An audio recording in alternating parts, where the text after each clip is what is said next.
Hi hello అందరూ ఎట్లున్నారు బాగున్నారా? మేమైతే చాలా బాగున్నామండి. ఈరోజు వీడియో వచ్చేసి అయితే హ్యాపీ బిస్కెట్స్ తోటి కేక్ తయారు చేద్దామని అయితే అనుకున్నాను. నేను ఇప్పటివరకు అయితే హోమ్ మేడ్ కేక్లు అయితే ఎప్పుడు ట్రై చేయలేదు, ఫస్ట్ టైం చేస్తున్నాను. సో కేక్ ఎలా వస్తుందో చూడండి.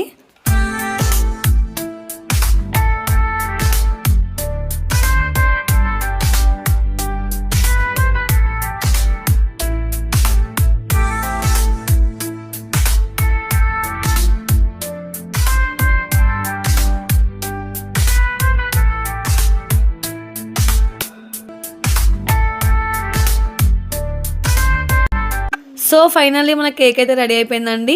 అసలు యాక్చువల్లీ కేక్ వచ్చేసి అయితే అట్ట ఫ్లాప్ అయిపోయింది. అంటే తినకుండా పడేయనీకైతే అట్లా ఏం కాలేదు. కాకపోతే ఏంటంటే మనం ఇట్లా బౌల్లో నుంచి తీసినప్పుడు మన కేక్ లాగా రౌండ్గా అయితే రాలేదు, ముక్కలుగా అయితే అయిపోయింది. సో మా పిల్లలు అయితే ఇంకా దాన్ని టేస్ట్ చేస్తున్నారు. నేనైతే ఫస్ట్ టేస్ట్ చేసి తర్వాత పిల్లలకి ఇచ్చేసాను. సో ఏదో అనుకుంటే ఇంకేదో అయిందనమాట. యాక్చువల్లీ నిజానికి చెప్పాలంటే అయితే నేను కేక్ మంచిగా వస్తుందేమో అని చెప్పి స్టార్టింగ్ నుంచి అయితే వీడియో అయితే తీసాను. బట్ లాస్ట్కి బిస్కెట్ కేక్ నిజంగా బిస్కెట్ లానే అయిపోయింది. బట్ టేస్ట్ మాత్రం నిజంగా చెప్పంటే చాలా బాగుంది. సో నా వీడియో మీకు నచ్చినట్లయితే నా వీడియోని లైక్ చేయండి. Please subscribe my channel.